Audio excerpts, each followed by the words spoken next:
ఇంకోటి స్కిన్ గురించి, స్కిన్ కూడా ఎక్కువ ఫేస్ చేస్తూ ఉంటారు అండ్ టీనేజర్స్ కూడాను, అంటే మాకు మొటిమలు వస్తున్నాయి, పోల్స్ వస్తున్నాయి, ఇలాంటివి ఎక్కువ మనం వింటూ ఉంటాం కదా. సో వాటికి ఎలాంటి మెడిసిన్ ఇస్తారు, ఏముంటుంది అసలు అందులో? ఎస్, స్కిన్ ఏంటంటే డిపెండ్స్, మనం ఒక్కొక్క కండిషన్లో ఒక రకంగా ఉంటుంది స్కిన్. అంటే ఇప్పుడు ఈ సీజన్ మాట్లాడుకుంటే వింటర్ సీజన్లో జనరల్గా తొందరగా డ్రై అయిపోతుంది. So dry skin causes so many things. Dry skin వల్ల ఏమవుతుందంటే స్కిన్ pH ఆల్టర్ అవుతూ వస్తుంది. స్కిన్ pH ఆల్టర్ అవ్వటం వల్ల ఇచ్చినెస్ స్టార్ట్ అవ్వటము, స్లోగా రెడ్నెస్ స్టార్ట్ అవ్వటము, తర్వాత మనం డ్రై ఉంది కాబట్టి మనం too much of moisturizers use చేయటము, దానివల్ల కూడా స్కిన్ యొక్క న్యాచురల్ ఆయిల్స్ అన్నీ మిస్ అవ్వటము, ఇదంతా జరుగుతుంది. At the same time skin dryness, అంటే మన స్కాల్ప్ డ్రైనెస్ కూడా డాండ్రఫ్ని కాజ్ చేస్తుంది. సో డాండ్రఫ్ ఉన్నప్పుడు కూడా పింపుల్స్ వస్తాయి. సో ఇవన్నీ కూడా ఒకదాని మీద ఒకటి ఆధారపడుతూ వస్తుంది అనమాట. సో ఫస్ట్ థింగ్ మనం న్యాచురల్ ఆయిల్స్ వాడచ్చు, న్యాచురల్ ఆయిల్స్ కూడా యూస్ చేసుకోవచ్చు.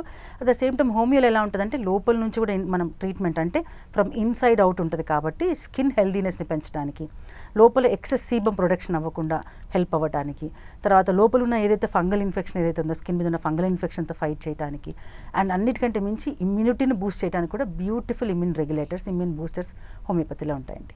ఓకే, అంటే ఈ మెడిసిన్ వాడేటప్పుడు మనం ఏమైనా ఫుడ్ లేని రిస్ట్రిక్షన్స్ లాంటివి ఏమైనా ఉంటాయి, ఇవి తినొచ్చు ఇవి తినకూడదు? యాక్చువల్గా హోమియో మెడిసిన్కి ఎటువంటి ఫుడ్ రిస్ట్రిక్షన్స్ ఏమి ఉండవు. Only thing is medicine me disease restrictions ఉంటాయన్నమాట. ఫర్ ఎగ్జాంపుల్ ఇప్పుడు మన స్కిన్ గురించి మాట్లాడుకుంటున్నాం కాబట్టి మనం యాక్నే వచ్చింది అనుకోండి, పింపుల్స్ వచ్చాయి. సో జనరల్గా మెడిసిన్తో పాటు ఆయిల్ ఫుడ్ తీసుకోవద్దని చెప్తాము, జంక్ ఫుడ్ తీసుకోవద్దని చెప్తాము, డీప్ ఫ్రైస్ అంటే ఆయిల్లో మునిగి వచ్చినవి, ఆయిల్తో పాటు కర్రీస్ అవి తినొచ్చు కానీ బట్ డీప్ ఫ్రైస్ అవాయిడ్ చేయమని చెప్తాము. Lot of water, fresh fruits and vegetables తీసుకోమని చెప్తాము. డిసీజ్ సంబంధించిన పథ్యం ఉంటుంది కానీ ఫుడ్ రిస్ట్రిక్షన్స్ ఉంటాయి కానీ మెడిసిన్కి ఎటువంటి రిస్ట్రిక్షన్స్ ఉండవు. మెడిసిన్ వేసుకున్నప్పుడు మెడిసిన్కి నో రిస్ట్రిక్షన్స్, బికాస్ ఇప్పుడు మనం వాడేది హోమియోపతిలో అడ్వాన్స్డ్ థెరపీస్ ఉంటాయి, అడ్వాన్స్డ్ టెక్నాలజీ ఉంటుంది.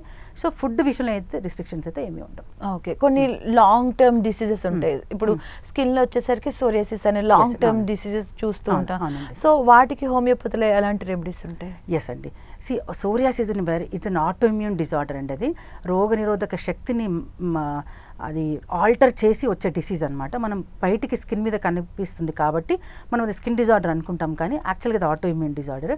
సో దానికి కూడా అంటే ఎందుకు చాలా కష్టము, ఎందుకు చాలా టఫ్ డిసీజ్ అది అంటే ఏండ్ల తరబడి వాడాలి, కష్టపడాలి దానికి, ఎందుకు అని అంటే బికాజ్ ఇమ్యూనిటీ కాంప్రమైజ్డ్ ఇమ్యూనిటీ ఉంటుంది అనమాట. సో హోమియోపతిలో ఇమ్యూన్ మాడ్యులేటర్స్, ఇమ్యూన్ రెగ్యులేటర్స్ అని ఉంటాయి కాబట్టి వాటిని ఇస్తూ ఎక్సలెంట్ ఇంప్రూవ్మెంట్ ఇవ్వడం జరుగుతుంది హోమియోపతిలో.